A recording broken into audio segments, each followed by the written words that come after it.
Chatfuel has a diverse group of users from all over the world, building bots for different language-speaking markets. So I'm going to show you how to build a multi-language Chatfuel bot with one of Dialogflow's built-in languages. We'll also use the multi-language Dialogflow template from Chatfuel. You can browse Chatfuel's templates and just add that to your dashboard.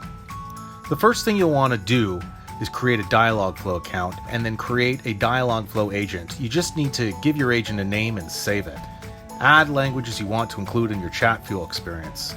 For this tutorial, I'm just going to work with the default English, and I've added some others, but I've added more intents for the Italian language. Now what you can do is you can toggle between languages to create intents in different languages. Next, if you haven't done so already, add Janice to Slack and connect your Dialogflow agent to Janice. Tell Janice you have a bot and you use Dialogflow. You'll need to authenticate with Google, but you only need to do that once. Then you can add your Dialogflow agents to Janice with just one click. Tell Janice you use Chatfuel, and Janice will give you a client key to add to the Chatfuel template for your bot. Also note that if you want to connect Janice to an existing bot, Janice will give you a unique URL, and you can just add that to a JSON API. Next, let's activate the Chatfuel template so it can communicate with your Dialogflow AI agent. And you'll see how we've set this up with just two languages, English and Italian. You can easily build on this template by replicating the setup and add other Dialogflow supported languages. You'll want your welcome message to include a language selection, and each selection links to a block based on what the user's preferences for the language. Let's look at the English selected block first. You'll see here that I've created a custom user attribute called lang, and I've set the value to EN. That's Dialogflow's language code for English.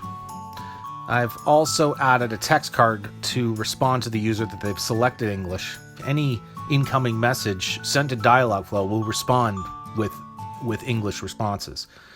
Now click into the Italian selected block and you'll see that I've replicated the English block setup.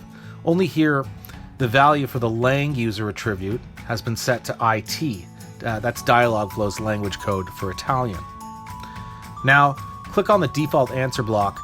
You'll see that we have two cards here. We have a user input card with a custom user attribute that has a value of user input.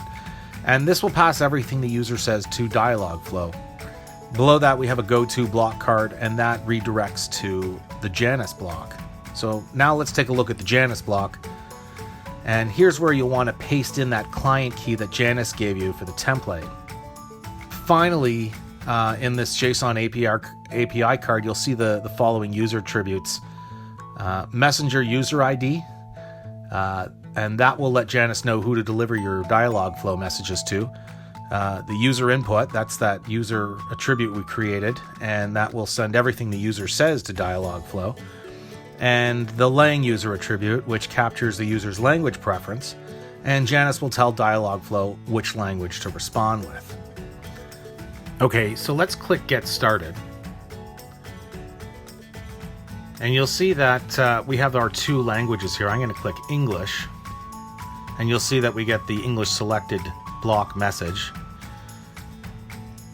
Now I can type hello, and you'll see that Dialogflow responds in English. Next, let's type something that the bot doesn't understand. So you'll see that the fallback response is also in English. Let's change it to Italian. So now I'm getting the response from the Italian selected bot, and you can see if I say hello in Italian, that Dialogflow will respond in Italian. And if I will send a message that the bot doesn't understand, the fallback message is also in Italian.